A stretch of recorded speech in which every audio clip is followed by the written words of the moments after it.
di jalan Allah. Ini Masjid Enam Syuhada lagi dikunjungi sama Ketua Hilmi.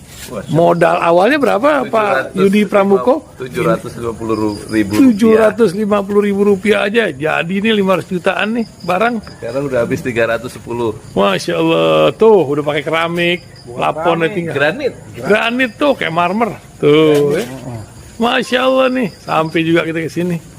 Masjid Enam Syuhada, ngapa namanya Masjid Enam Syuhada, Ya, Pak Yudi? kita mau mendokumentasikan perjuangan dakwah nama anak muda pengawal Habib Rizik Syihab itu. Masya Allah. Yang dibunuh sama orang jahat di kilometer 50. Kilometer 50 ya. Itu kan simbol memperjuangkan dakwah itu kita harus memberikan segalanya untuk Islam kan ya. Untuk Masya dakwah Islam. Allah. Dan nama anak muda itulah yang sudah memberikan segalanya untuk Islam. Masya Allah. Apa nanti nama pemuda itu ada juga di sini mungkin diterapkan? Mungkin namanya Enam Syuhada. Enam Syuhada itu, Iya. Enam Syuhada dipasang di sini, Enam Syuhada.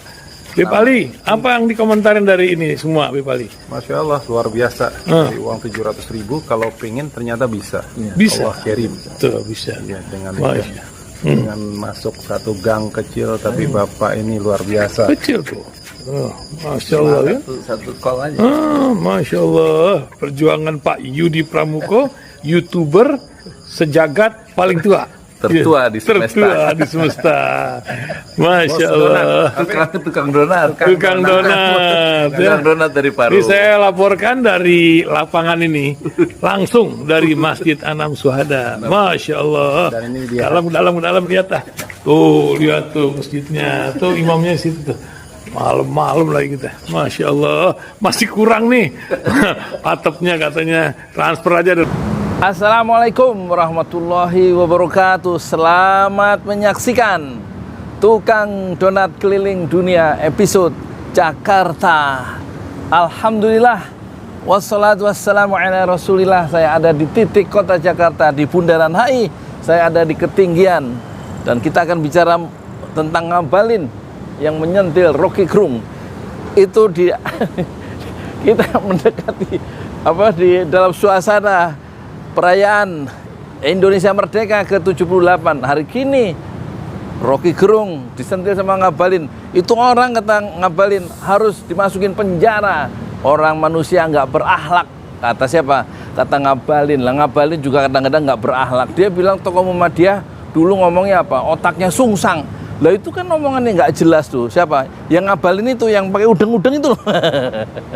Sekarang dia bilang saatnya hari ini Rocky Gerung harus dimasukkan penjara. Loh, itu dokter kok omongannya gitu. Kata B.J. Habibie, ya.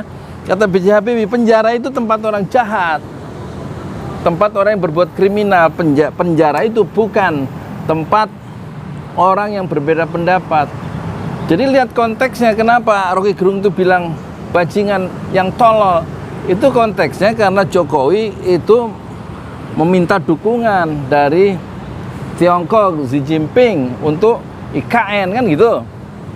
Dan IKN itu sudah dijanjikan kepada pemerintah atau investor Cina akan disiapkan 34.000 hektar tanah untuk IKN. Kalau nggak ada apa-apa kata Pak Jokowi silakan lapor dari soal pembebasan tanah kayak apa kayak. Dan terus kata Rocky Gerung itu kerjanya Pak Jokowi itu bolak-balik ke koalisi si A, koalisi si B untuk mengamankan nasib dirinya setelah dia jadi rakyat biasa, setelah kekuasaan itu berakhir. Jadi dia, kata Rocky Gerung, itu cuma memikirkan nasibnya sendiri, tidak memikirkan nasib kita. Kata siapa? Kata Rocky Gerung. Nah, baru dia mengeluarkan statement, itu bajingan yang tolol dalam konteks itu tadi ya. Untuk apa? Konteks Pak Jokowi memikirkan nasibnya sendiri, tidak memikirkan nasib kita sebagai rakyat banyak. Lah sekarang kok mau dipenjara omongan cuma begitu? Nggak sopan omongan itu. Kata siapa? Ya kata Akbar Faisal kek, kata siapa namanya, kata yang udeng-udeng itu sama Ngabalin gitu. Loh, korupsi itu yang lebih besar itu apa sopan itu menyolong uang rakyat di BTS itu sampai 8,0,3 triliun. Nilai proyeknya ada berapa? Ada 10 triliun. BTS itu loh, base transceiver tower itu yang harusnya 4.200 hanya dipasang 1975 itu, dan uangnya masuk ke tokoh-tokoh besar, orang-orang partai yang sekarang hilang semua itu dari BAP, termasuk pemilik-pemilik perusahaan yang menerima uang dari BTS. Lah yang kena cuma 1 orang dan 8 orang komisaris dan direktur dari perusahaan-perusahaan itu. Tokoh-tokohnya nggak kena, ya kan? Joni Plate hanya nerima berapa tuh Bang Ngabalin? Hanya 17 miliar lah, itu sisanya kemana tuh yang triliunan? Itu nyolong maling berdasi itu lebih nggak sopan. Nah, kalau Rocky Gerung kan nggak nyolong uang, dia cuma ngomong begitu aja. Tapi orang-orang yang berdasi yang punya kekuasaan, yang mengelola anggaran, yang memiliki kekuasaan dan kemudian menyelewengkan kekuasaan itu, lah itu jauh lebih jahat, jauh lebih nggak sopan. Itu yang harus dimasukkan ke penjara, bukan Rocky Gerung. Jadi kalau omongan Ngabalin bahwa Rocky Gerung harus dimasukkan penjara, itu seperti dia menebaskan pedang ke ruang-ruang kosong di sebelah kanan dan kiri Dr. Ali Mukhtar Ngabalin sendiri. Saya Yudi Pramuko, tukang donat dari Parung, YouTuber tertua di semesta Fasbir Sobron Jamila.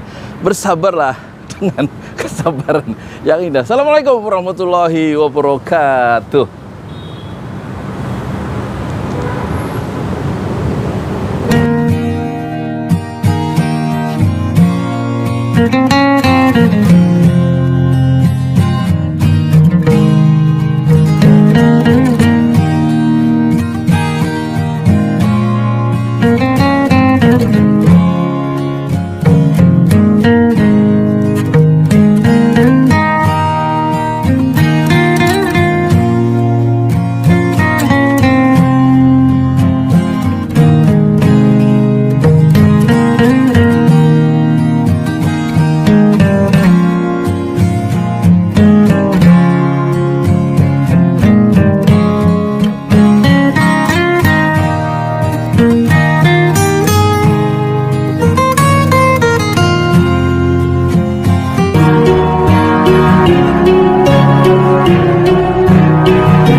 Out of your mouth, you